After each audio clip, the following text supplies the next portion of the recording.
بسم الله الرحمن الرحيم. الحمد لله رب العالمين، والصلاة والسلام على أشرف المرسلين وخاتم الأنبياء والمرسلين سيدنا محمد النبي الأمي العربي الكريم، وعلى آله وأصحابه ومن تبعه وسار على نهجه بإحسان إلى يوم الدين. يا أيها الذين آمنوا اتقوا الله حق تقاته ولا تموتن إلا وأنتم مسلمون. يا أيها الناس اتقوا ربكم الذي خلقكم من نفس واحدة وخلق منها زوجها وبث منهما رجالا كثيرا ونساء، واتقوا الله الذي تساءلون به والأرحام إن الله كان عليكم رقيبا. يا أيها الذين آمنوا اتقوا الله وقولوا قولا سديدا يصلح لكم أعمالكم ويغفر لكم ذنوبكم، ومن يطع الله ورسوله فقد فاز فوزا عظيما. ثم أما بعد، نعيش اليوم بمشيئة الله عز وجل وفضله وتوفيقه مع سيرة أم المؤمنين السيدة زينب بنت جحش رضي الله تبارك وتعالى عنها وأرضاها، التي قال عنها الإمام الذهبي رحمه الله تعالى: كانت من سادة النساء في الدين والورع والجود والمعروف. لقد ترعرعت السيدة زينب وأحبتي في الله في ربوع مكة، فوجدت نفسها من علية القوم، وجدت نفسها من فضليات النساء في مكة وما حولها، فهي رضي الله تبارك وتعالى عنها جمعت بين النسب الأصيل والحسب الرفيع والجمال الوفير، وجمع الله سبحانه وتعالى لها من أطراف البر والفضل. فابن خالها هو سيد الأولين والآخرين، سيدنا محمد بن عبد الله صلى الله عليه وسلم، وجدهما واحد ألا وهو عبد المطلب سيد قريش في زمانه، وأخوها هو سيدنا عبد الله بن جحش رضي الله عنه وأرضاه. هذا الرجل هو أول من دعي لأمير المؤمنين، وهو صاحب أول لواء عقد في الإسلام، وأحد الشهداء سيدنا عبد الله بن جحش. وأخوها الآخر هو أبو أحمد بن جحش أحد شعراء الإسلام، ومن أخوالها أسد الله حمزة بن عبد المطلب والعباس رضي الله تبارك وتعالى عن الصحابة أجمعين. وأمها هي أميمة بنت عبد المطلب عمة سيدنا رسول الله صلى الله عليه وسلم. وقد ولدت السيدة زينب رضي الله عنها وارضاها قبل مبعث رسول الله صلى الله عليه وسلم ب33 سنة، وولدت في مكة، ونشأت في بيت شرف وحسب ونسب، وكانت رضي الله عنها نفسها تتوق إلى حياة طيبة طاهرة نقية بعيدة عن أدران الشرك والجاهلية. فلما أشرقت شمس الإسلام على أرجاء الكون كله، فتح أصحاب القلوب الطاهرة قلوبهم لهذا النور الذي جاء به الحبيب المصطفى عليه الصلاة والسلام. كان عبد الله بن جحش أخوها كان معجبا برسول الله صلى الله عليه وسلم برجاحة عقله وصدقه وأمانته وحسن عشرته صلى الله عليه وسلم، فكان يحمل لرسول الله صلى الله عليه وسلم قدرا كبيرا من المحبة والتقدير والاحترام. ولذلك ما إن دعاه رسول الله صلى الله عليه وسلم إلى الإسلام إلا ودخل فيه مسرعا دون تردد، وأسلم رضي الله عنه قبل أن يدخل النبي عليه الصلاة والسلام دار الأرقم بن أبي الأرقم، فكان من السابقين إلى الإسلام. وبمجرد أن دخل في دين الله عز وجل حمل أمانة الدين على عنقه، فأخذ يدعو الناس إلى رحمة الله تعالى، فدعا أخويه وأختيه فدخلوا جميعا في دين الله عز وجل. وهكذا أسلمت السيدة زينب بنت جحش رضي الله عنها وارضاها، وبعد دخولها في دين الله تعالى أخذت تتقرب إلى الله عز وجل يوما بعد يوم، حتى أحست بأنها تعيش في جنة حقيقية. إلا أن الجنة أحبتي في الله لا بد لها من صبر وتضحية. فما إن علم كفار قريش بانتشار الإسلام في مكة المكرمة إلا وبدأوا يصبوا العذاب صبا على أصحاب رسول الله صلى الله عليه وسلم. وقد كان للسيدة زينب وغيرها من نساء قومها نصيبا من أذية قريش، إلى أن أذن لهم الحبيب المصطفى صلى الله عليه وسلم بالهجرة إلى المدينة المنورة فرارا بدينهم. فخرج بنو جحش مهاجرين وتركوا دارهم، وبمجرد أن تركوها عاد عليها أبو سفيان بن حرب فباعها من علقمة بن عمرو. ولما علم بنو جحش بما صنع أبو سفيان بدارهم ذهب عبد الله بن جحش إلى رسول الله صلى الله عليه وسلم يشكو إليه ما فعل أبو سفيان، فقال له النبي صلى الله عليه وسلم: ألا يرضيك أن يبدلك الله عز وجل بدارك دارا خيرا منها في الجنة؟ قال: نعم. قال: فلك ذلك. فبشره النبي صلى الله عليه وسلم بأن الله عز وجل قد جهز لهم بيتا في الجنة عوضا عن دارهم التي تركوها بمكة فرارا إلى الله عز وجل بدينهم.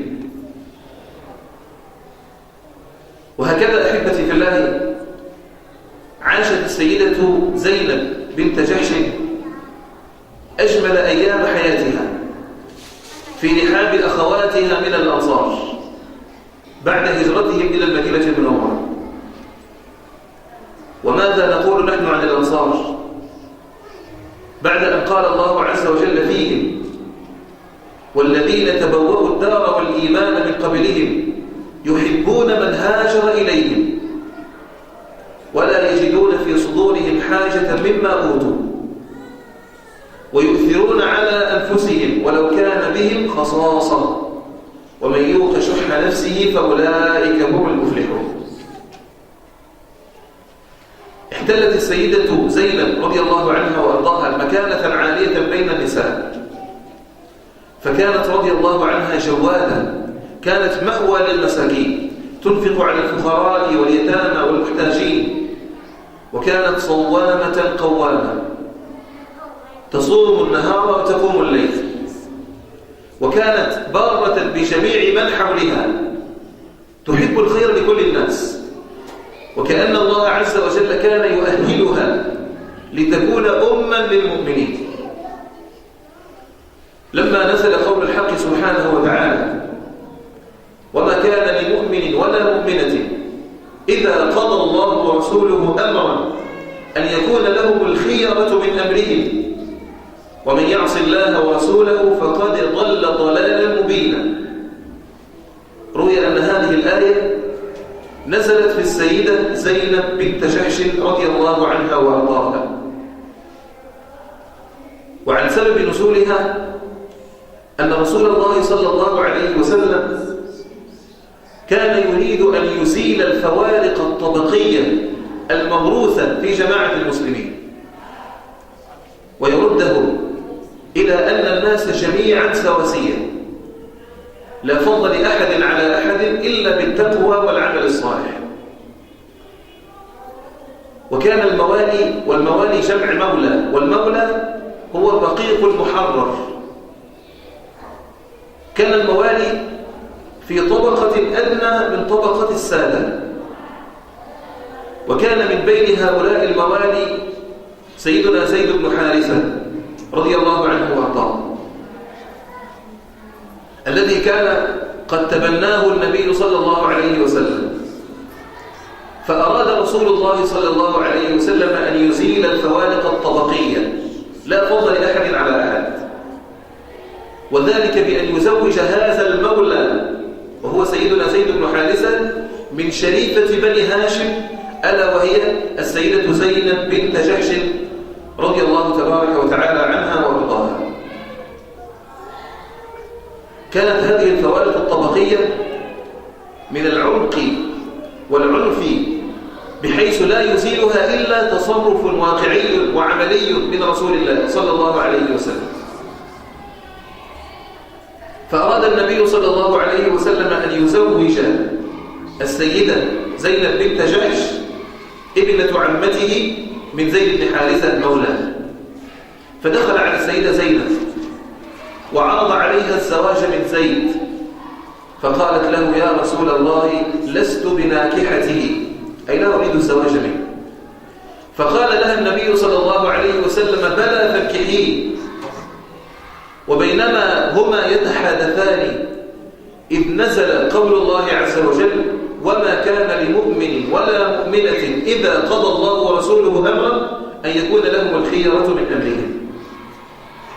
فلما سمعت السيدة زينب هذه الآية قالت لرسول الله صلى الله عليه وسلم: يا رسول الله قد رضيت به زوجا، قد أنكحته نفسي يا رسول الله. وساق زيد إلى بنو جحش 10 دنانير و60 درهما ودرعا وخمارا وإزارا وملحفة و10 أمداد من التمر و50 مدا من الطعام، أعطاها له رسول الله صلى الله عليه وسلم. وتزوج زيد رضي الله عنه بالسيدة زينب بنت جحش رضي الله تبارك وتعالى عن الصحابة أجمعين. وعاش قرابة السنة إلى أن دبت الخلافات الزوجية بينهما، فانتزع منهما الصفاء والمحبة والمودة، وأخذ زيد يشكوها لرسول الله صلى الله عليه وسلم، ورسول الله صلى الله عليه وسلم ينصحه قائلا: أمسك عليك زوجك واتق الله.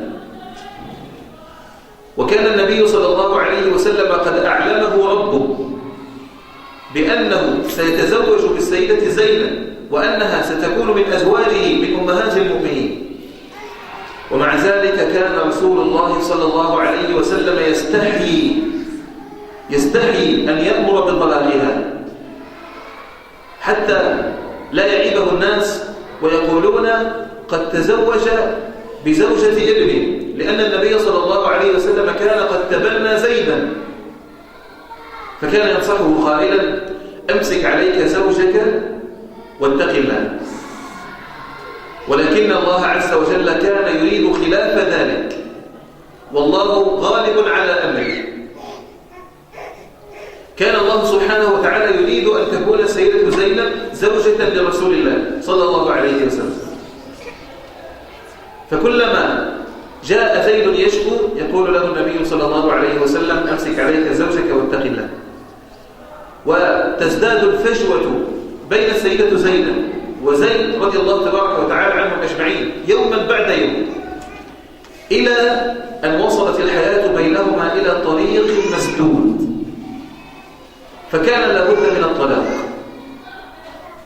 فأمر الله عز وجل بطلاقها، وأمر رسوله صلى الله عليه وسلم بالزواج منها. نزل قول الحق سبحانه وتعالى: وإذ تقول للذي أنعم الله عليه وأنعمت عليه أمسك عليك زوجك واتق الله وتخفي في نفسك ما الله مبديه وتخشى الناس والله أحق أن تخشاه فلما قضى زيد منها وطرا زوجناكها لكي لا يكون على المؤمنين حرج في أزواج أدعيائهم إذا قضوا منهن وطرا وكان أمر الله مفعولا. لما طلقها زيد رضي الله تبارك وتعالى عنه وارضاه وانقضت عدتها تزوجها رسول الله صلى الله عليه وسلم لتحتل المكانة العالية التي لا تعادلها مكانة، لتكون أما للمؤمنين. ولما تزوجها النبي صلى الله عليه وسلم أولا، يقول أنس رضي الله عنه وارضاه: ولقد رأيتنا أن رسول الله صلى الله عليه وسلم أطعمنا الخبز واللحم، ثم قام الناس وانصرفوا وبقي بعض الرجال في البيت بعض الطعام يتحدثون، حتى قام رسول الله صلى الله عليه وسلم واستحيا منهم، ونزل قول الحق سبحانه وتعالى: لا تدخلوا بيوت النبي إلا أن يؤذن لكم إلى طعام غير ناظرين إله، ولكن إذا دعيتم فادخلوا، فإذا طعمتم فانتشروا ولا مستأنسين لحديث، إن ذلكم كان يؤذي النبي فيستحيي منكم، والله لا يستحيي من الحق. ولذلك كان من فضائل وكرامات السيدة زينب رضي الله عنها أن نزلت آية الحجاب بسببها وفي صبيحة ليلة عرسها رضي الله عنها وارضاها. من فضائلها أيضا أن زواجها من رسول الله صلى الله عليه وسلم تم بأمر من الملك سبحانه وتعالى من فوق 7 سماوات. ولذلك كانت السيدة زينب رضي الله عنها تفتخر بهذا بين أزواج النبي صلى الله عليه وسلم، فكانت تقول لهن: لقد زوجكن أهاليكن، وزوجني الله سبحانه وتعالى من فوق 7 سماوات. وكانت رضي الله عنها تحتل مكانة عالية في قلب رسول الله صلى الله عليه وسلم، فكان لها من كريم الأخلاق وجميل الطباع ما جعلها فريدة بين النساء. كانت تقتدي برسول الله صلى الله عليه وسلم في صفاته وفي قربه من ربه تبارك وتعالى، ولا سيما في صفات الجود والزهد. كانت تقتدي برسول الله صلى الله عليه وسلم في صفات الجود والزهد، ومما روي عنها في ذلك والذي يثبت أنها ما كانت تبالي بالمال ولا كانت تفرح بزينة الحياة، وهو ما يدل أيضا على قربها من ربها واستجابته سبحانه وتعالى لدعائها. ما روي عن ابنة رافع التي قالت: لما خرج العطاء أرسل عمر بن الخطاب رضي الله عنه إلى السيدة زينب بنت جحش بالذي لها، أي بحظها أو نصيبها من هذا المال. فلما جاء إليها هذا المال قالت: غفر الله لعمر، غيري من أخواتي كان أقوى على قسم هذا المال مني. فقالوا لها: هذا كله لك. قالت: سبحان الله، وسترت نفسها عن هذا المال بطرف ردائها، ثم قالت لهم: صبوه وضعوا عليه ثوبا. ثم قالت لابنة رافع وأمرتها أن تقبض بيديها من هذا المال من تحت الثوب، ثم أمرتها أن تذهب به إلى بني فلان وبني فلان من ذوي أرحامها وأيتامها، حتى قالت لها ابنة رافع: غفر الله لك يا أم المؤمنين، لقد كان لنا والله حقا في هذا، لقد كان لنا والله حقا في هذا. فقالت لها: ما بقي تحت الثوب فهو لكم. قالت: فوجدنا تحته 85 درهما. ثم بعدها توجهت السيدة زينب رضي الله عنها إلى السماء، ورفعت يديها إلى الملك سبحانه وتعالى، وقالت: اللهم لا تعد علي عطية عمر بعد عامي هذا. فاستجاب الله عز وجل دعاءها، وماتت بعدها.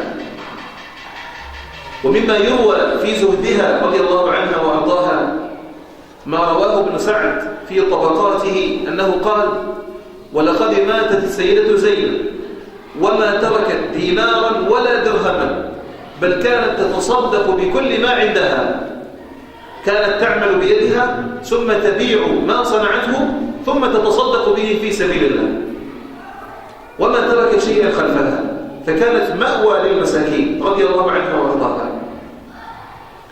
مما يروى في مناقبها ما روي عن أم المؤمنين عائشة رضي الله عنها أنها قالت: قال رسول الله صلى الله عليه وسلم: أسرعكن لحاقا بي أطولكن يدا.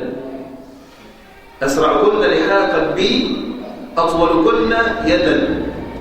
قالت: فكنا يتطاولن أيتهن أطول يدا.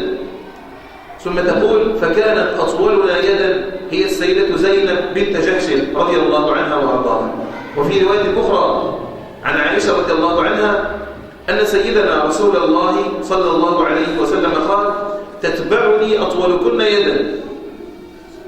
قالت السيدة عائشة: فكنا بعده صلى الله عليه وسلم نتطاول لنعرف أيتنا أطول يدا، إلى أن ماتت زينب رضي الله عنها وأرضاها. وهي رضي الله عنها لم تكن طويلة بل كانت قصيرة، فعلمنا أن رسول الله صلى الله عليه وسلم كان يقصد بذلك طول اليد في الصدقة. كان يقصد بذلك طول اليد في الصدقة لكونها كانت تعمل بيدها فتبيع ما صنعته وتتصدق به في سبيل الله، فكانت كثيرة الصدقات رضي الله عنها وارضاها. وفي سنة 20 من الهجرة بدأت تشعر سيدة زينب رضي الله عنها بالقرب لقاء الله جل وعلا، وهي التي كانت تشتاق لهذا اللقاء كثيرا. وعندما أحست بدنو أجلها قالت: لقد صنعت لنفسي كفنا وجهزت لنفسي كفنا، وقد يبعث عمر رضي الله عنه وارضاه قد يبعث لي بكفن، فإن فعل فتصدقوا بأحدهما. إن فعل وأرسل إلي بكفن فتصدقوا بأحدهما. وهذا يدل أحبتي في الله على مدى حرصها على ألا تخلف شيئا من بعدها من متاع الدنيا، وأنها تريد أن تبتغي بكل شيء وجه الله سبحانه وتعالى. وبعدها ماتت السيدة زينب رضي الله عنها وارضاها ودفنت بالبقيع، وصلى عليها سيدنا عمر بن الخطاب رضي الله تبارك وتعالى عنه وارضاه. ونحن أحبتي في الله نتعلم من قصة السيدة زينب كيف كانوا يستسلمون لأوامر ربهم تبارك وتعالى، سواء وافقت هواهم أم لم توافق هواهم. فالسيدة زينب لم تكن ترغب في الزواج من زيد بن حارثة، وما إن سمعت أمرا مباشرا من الملك سبحانه وتعالى: وما كان لمؤمن ولا مؤمنة إذا قضى الله ورسوله أمرا أن يكون لهم الخيرة من أمرهم، إلا واستسلمت استسلاما كاملا لأمر ربها تبارك وتعالى. إن الواجب علينا أحبتي في الله أن نعي جيدا أن هذه القصص التي نرويها عن الصحابة الكرام ليست للتلهي ولا للتفكه، ولكنها لأخذ العظة والعبرة لكي نقتدي بهم ونتأسى بهم في سيرتهم. كما أننا نتعلم من هذه القصة كيف كان رسول الله صلى الله عليه وسلم حريصا على أن ينشر المساواة بين الناس، لا فضل لأحد على أحد إلا بقدر قربه من ربه وبقدر مسارعته إلى الأعمال الصالحة. هذا هو معيار الأفضلية ومعيار الأسبقية. أما ما عدا ذلك فلا فضل لأحد على أحد. أقول قولي هذا وأستغفر الله العظيم لي ولكم، والسلام عليكم ورحمة الله وبركاته.